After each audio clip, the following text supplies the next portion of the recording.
बिस्मिल्लाहिर्रहमानिर्रहीम। अस्सलाम वालेकुम स्टूडेंट। बेटा हमने चैप्टर नंबर 2 बायोडाइवर्सिटी से स्टार्ट किया, जिसका टॉपिक हम प्रीवियस वीडियो में हमने दो टॉपिक्स, एक डोमेन को एक्सप्लेन किया, 3 डोमेन्स क्लासिफिकेशन सिस्टम, जिसमें हमने डोमेन आर्किया को एक्सप्लेन किया। ठीक है, तो अभी हम इस वीडियो में डोमेन बैक्टीरिया यूकैरिया को एक्सप्लेन करेंगे। अच्छा जी, देखिए डोमेन बैक्टीरिया।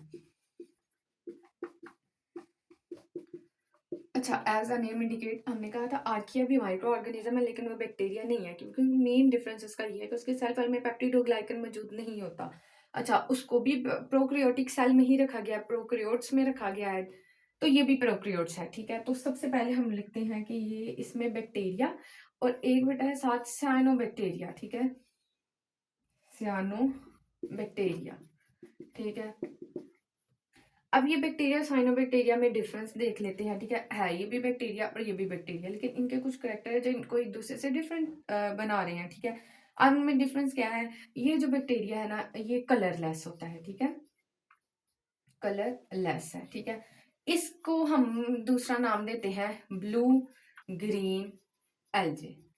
बेटे इसमें कुछ ना प्लांट्स लाइक जो हसूसियात वो पाई जाती हैं, इनके ये अपने लिए खुद अपना फूड प्रिपेयर कर सकता है, क्योंकि इसके पास क्लोरोफिल मौजूद है। जिसके पास क्लोरोफिल है वो फोटोसिंथेसिस कर सकता है, जो फोटोसिंथेसिस कर सकता है वो अपने लिए खुद फूड प्रिपेयर कर सकता है।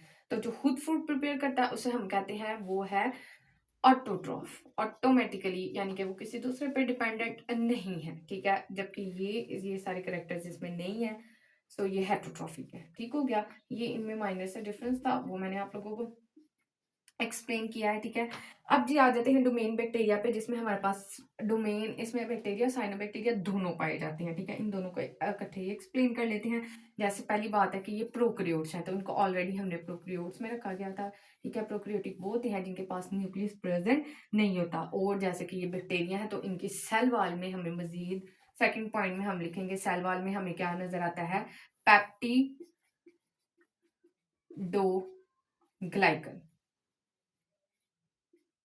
ग्लाइ सॉरी ग्लाइकन।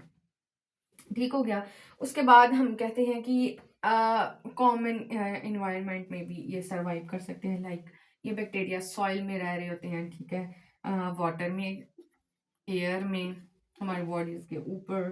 ठीक है, ऑर्गेनिज्म की बॉडीज के ऊपर ये सरवाइव कर रहे होते हैं।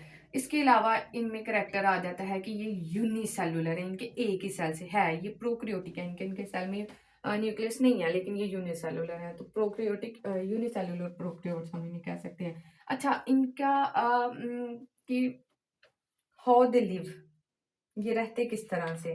ठीक हो गया, या वेयर दे लिव, ये किस तरह से ये रह सकते हैं। अच्छा, हम देख लेते हैं कि लिव सॉलिटरी भी कर सकते हैं। सॉलिटरी वर्ड बेटा एक अकेले, एक अलहदा, तन्हा, वाहिद के लिए यूज किया जाता है। ये चेन्स की फॉर्म में रह रहे होते हैं, क्लस्टर्स या कॉलोनीज की फॉर्म में ये रह रहे होते हैं। ठीक है, ये आपस में इस तरह से लिव कर रहे होती हैं। ठीक है, दूसरी बात है कि इनमें सियानोबैक्टीरिया की बात किया तो क्लोरोफिल होता है, क्लोरोफिल की वजह से ये क्या कर सकते हैं अपनी फोटोसिंथेसिस को, जो फोटोसिंथेसिस करते हैं वो अपने लिए फूड प्रिपेयर करते हैं। ठीक हो गया, नेक्स्ट हम बात करते हैं डोमेन यू बैक्टीरिया की। अब यू बैक्टीरिया, यू का मतलब भी मैंने आप लोगों को स्टूडेंट्स बताया था, यू का मतलब होता है करेक्ट, ट्रू, वाजिया तौर पर, और कैरिया का न्यूक्लियस आ जाएगा। और अगर यू बैक्टीरिया की बात करती हूँ तो वो ऐसे बैक्टीरिया हैं जो ट्रू बैक्टीरिया हैं। ठीक है, ट्रू बैक्टीरिया यानी कि सम बैक्टीरिया ऐसे होते हैं जो बीमारियां बना रहे होते हैं हमारे लिए,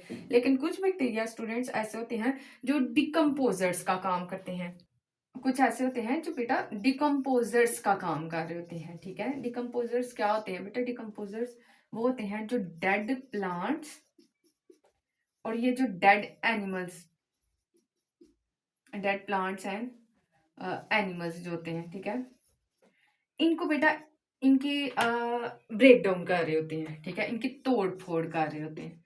अब बेटा ये भी होना जरूरी है। ठीक है, क्योंकि ये एक ना डिकम्पोजर जो होते हैं ना, ये हमारी न्यूट्रिएंट रिसाइकलिंग में अपना एक ना रोल प्ले कर रहे होते हैं। अब रिसाइकलिंग साइकिल वही है ना, जो चीज जहां से स्टार्ट हुई वहां पे आके खत्म हो गई।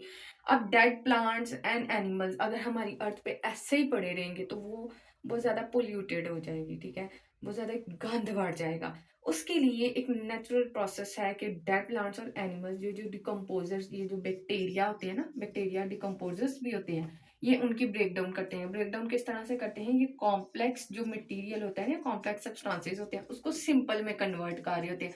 वो सिंपल होते हैं, वो दोबारा सॉइल में जाते हैं। सॉइल में हमारे पास प्लांट्स मौजूद होते हैं। प्लांट्स उनको जब उनकी रूट्स एब्जॉर्ब कर लेती हैं तो वो दोबारा से हमें दोबारा मिल जाते हैं। ठीक है, तो बेसिकली जो नए उगने वाले प्लांट्स हैं वो इस मट्टी से अपनी जो फूड है वो इनटेक कर रहे होते हैं। तो इस तरह से ये पूरा एक साइकिल चल रहा होता है। सो बैक्टीरिया जो है ना, वो न्यूट्रिएंट रिसाइकिल में इस तरह से डिकम्पोज करके वो अपना फूड जो है प्रिपेयर कर रहे होते हैं और इसी तरह रिसाइकलिंग में अपना रोल प्ले कर रहे होते हैं। नेक्स्ट अभी हम डोमेन को एक्सप्लेन कर लेते हैं, डोमेन यूकेरिया। नेक्स्ट आ जाते हैं डोमेन यूकेरिया। ओके जी student, eukarya as the name indicate eukaryotic है। यूकेरियोटिक मतलब ऐसे सेल्स हैं जी जिनमें पाया जा रहा है हमारे पास न्यूक्लियस, जो कि इसको प्रोकैरियोट से डिफरेंट बनाता है। ठीक है, अब यूकेरिया है तो इसमें सिर्फ यूनिसेलुलर तो स्टूडेंट्स नहीं होंगे ना। ठीक है, इसमें हमारे पास multicellular, uni and multi. ठीक है, सिर्फ यूनी नहीं बल्कि यूनिसेलुलर के साथ हमारे पास मल्टी सेलुलर्स, और हम यूनिसेलुलर नहीं है, हम तो मल्टी सेलुलर है और हम यूक्रियोटिक है। तो इसमें हमारे पास आ जाते हैं एनिमल्स, प्लांट्स, इसके अलावा फंजाई, प्रोटिस्टा जो कि ना प्लांट में है ना एनिमल में है। ठीक है, प्रोक्रियोटिक इस तरह के ऑर्गेनिज्म जिसमें हमारे पास एनिमल, प्लांट्स, फंजाई और प्रोटिस्टा है। ठीक है, अब ये यूकरिया है तो इसके सेल में सिर्फ ऑर्गेनेलिज बल्कि बहुत सारी मेम्ब्रेन बाउंड ऑर्गेनेलिज, जैसे न्यूक्लियस हो गया, हमारे पास माइटोकॉन्ड्रिया हो गया, राइबोसोम हो गया, यूग्लिना, एंडोप्लाज्मिक रेटिकुलम, और सॉरी यूग्लिना क्या है, एंडोप्लाज्मिक रेटिकुलम, और ये सारी चीजें membrane bound, different membrane bound organelles इसमें मौजूद होंगी। तो इसका मतलब ये कोई सिंपल सेल तो नहीं होगा ना, फिर ये कौन सा सेल बन जाएगा, ये एक कॉम्प्लेक्स सेल होगा हमारे पास। ठीक हो गया, क्योंकि इसमें यूकैरियोटिक सेल है, न्यूक्लियस भी है, अदर मेम्ब्रेन बाउंड ऑर्गेनेलिज भी हैं। This domain contain kingdom, protista, fungi, plantain, Animalia. So basically अब हम तीनों डोमेन्स का एक एक डिफरेंस क्लियर कर लेते हैं जिससे आप लोगों को मजीद क्लियर हो जाएगा। डोमेन आर्किया, बैक्टीरिया, बैक्टीरिया है। अच्छा जी, सबसे पहले बैक्टीरिया को देख लिया। बैक्टीरिया का सेल जो है ना स्मॉलर होता है। ठीक है, बैक्टीरिया का सेल किससे स्मॉलर होगा, यूकेरिया से। ये दोनों तो सेम है, बस थोड़ा सा डिफरेंस है ना।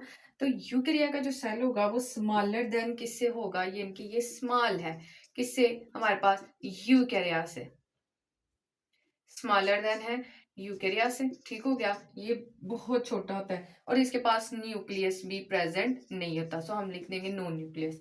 अब इसकी बात कर लेते हैं तो ये लार्जर होगा, ये वाला सेल सबसे बड़ा है और ये लार्जर होने के साथ साथ ये कॉम्प्लेक्स होगा, जबकि बैक्टीरिया का सेल जो है वो सिंपलर में आ जाएगा। ठीक है, क्योंकि इसमें बहुत सारे कॉम्प्लेक्स स्ट्रक्चर्स पाए जाते हैं और इसके साथ साथ इसकी मेन बात है इसके पास न्यूक्लियस प्रेजेंट है।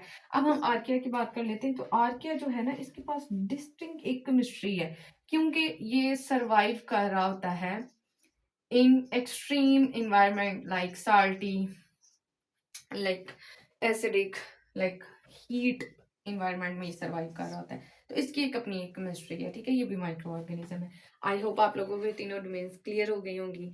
सब्सक्राइब कर दें ताकि मेरी वीडियो, ओके स्टूडेंट्स, अल्लाह हाफिज।